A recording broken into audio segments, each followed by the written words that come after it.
Bago lagi naglatag sa lida, kasabot man ta. Hindi ka na itong kinabuhi. Pero ang panahon na, hindi parang himaya na to. No? Munang si sa Apostol Pablo sa taon sa Kolosas, sa si Kristo ang atong kinabuhi. No? Kumadayag yung kinabuhi, ipadayag sa tanya unya. Ay, unsa man nga. Gusto naman tayo madayag ka ron. Maugto na magguloy ang buhay. Kaya doon ay ubang gusto nga madayag na yun. Hindi pa karon. No? Ipadayag na tanya unya, Maikson. At ang basahan ang uluhan sa minsan 7. Mag-uugda ang kapitan sa kaluwasan kung ang mag-uuna na magdala ng anak ngadto sa himaya sa pagsulod niya sa tabi o paggawas sa kampo. Duha na ni karon manimiral unya ganahan ko aning una kay magdala man udang anak ngadto sa himaya. Pero kanay kaduha man igsoon di mo ta ganahan ani, no? Kay musulod sa tabi din mo gawas sa kampo. Doon na mga pagantos aron makasulod sa himaya maigsoon. Ato basahon brothers, Roman numeral 1.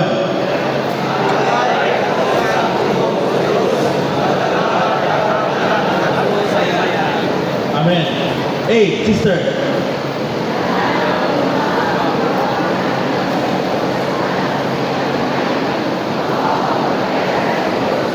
Ito sa himaya.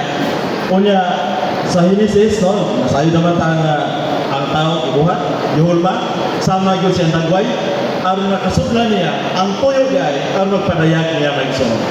Muna nga, ang kinalabang patalaga nato sa Diyos, mao nga makapadayag ta niya diha sa himaya. Natandog ko sa igsoon na mensahe niya si Brother Ed Marks. Yan, ikutlo tong iniquity of the sanctuary. No? Kaya kasagaran na sa pagpangalaga ng itong maigsoon, sa di patakamao, saligid sa Ginoo, Lord, sa ano Ginoo. No? Tanan kasalig sa Ginoo. Ang problema sa mabubuhat, silang ulampos na ang buhat. No? Sila na yung mapalugwa ba?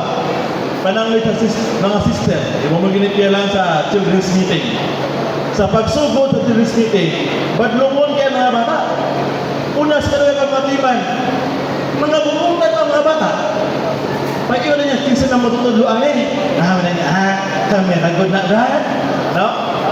Muraog, wala sa gawas, muraog, limitadong istoryahan, pero ang sunod, no?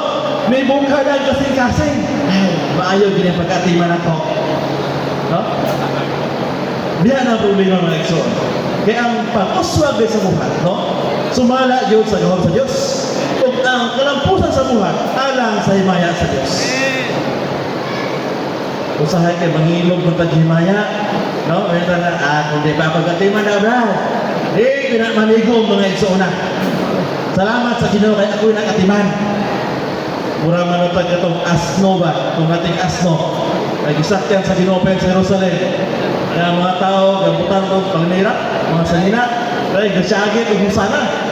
Kaya yun itong asno siya mga maayaw din kunin mo ma. Kaya ikaw, magkasingitis mga tao. Pero ako, nakagisingitan ko.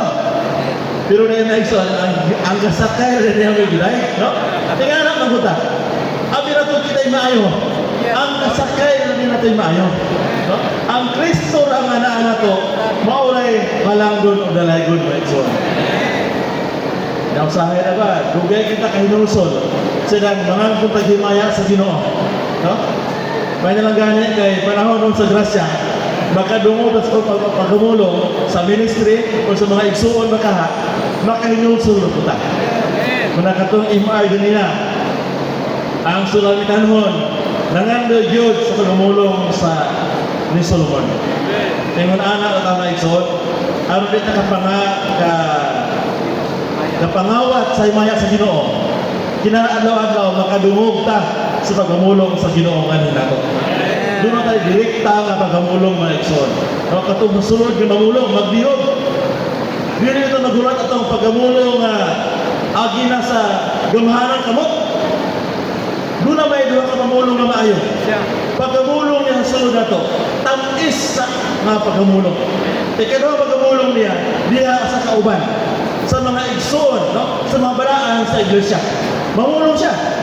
Kung di pa kita ng batalingo, sa last week na ima, kung gahian kita ko study pagka-istorya ha. Dili haploy-haploy, hapak yun. Gahi ang mga ulo, unang ginasmag ka. No? Napaigso rin nga sa waparo sa sinan, Ginoo, may tanda ko'y motor kay para po makahumiting. Maka-ato ang lokal, maka-apil o churches fellowship. Kita ng motor kay may ba ang motibo? Ay, pagkahuman nga kay, di naman kakautong meeting hall. Lahos naman yun. Masigmur na yan, dahil pa to. Di bulandos. Pag bulandos na, dito na, tawag lang sa Ginoo. Pero kanang pag bulandos na igsoon, o say, badili ka pasok yun, sweet visitation of grace. Praise the Lord, yapon. No? Kaya is nga magduaw sa grasya. Kanong saba na suot yan na ito, Ginoo. Panahon ba sa kayahay? Dili. Panahon na ang nagka-apiki na ta. Kaya ba atong kinabibalang ultimatum na? Murang siya pili na. Ay, ang Ginoo mga igsoon. Murang naas sa tapat, no? Murang kahuling has nila sa Ginoo. Kaya na may gusto sa Ginoo nga suod kita niya. Kung dili siya gusto itong hapako na ta. Ang gusto niya, gamay pagkamulong. Sama sulitan nun. Gamay pagkamulong. Mga andoy na din mga igsoon. Let there be brothers.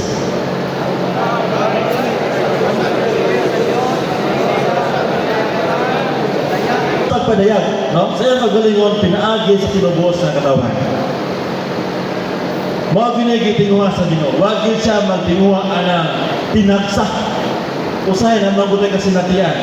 Kaya nga, labi na kini teacher atong giminsahe karon. Yaagi naman yung bridge training, no?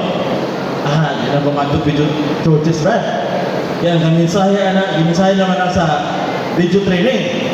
Wala, giminsahe dito, mga blending brothers. Kinsa man ang giminsahe sa churches. Hindi na pumato. Dinilang ko sa balay, maura magkahayaga. Maura bita mamulong yung akong Ginoo, pero ang gitingawa sa Ginoo, dili tinagsa. Tuwahan sa imi usa mga igsoon, no? Magtinagsa ka niya ang bride, no? Hiniusa man ang bride. So wala kay murag ikaw mismo ni volunteer kasi magaling nga ma-exclude ka, no? Murag ka nagdeklara nga di na ko magkumikamer. Kaya kumikamer naman sa labas. Naman sa inyo sa mga igsoon. O bito na bahalag, balik-balik ni mensahe. Kumanali, morning revival pag yun eh. Unya ni morning revival, magpupurot iman mo kita. Bahalag, balik-balik, no? Ang importante natin sa pagkausa mga igsoon. Kaya diya sa pagkausa, ibuo sa Ginoo yung panalangin. Letter C, sister.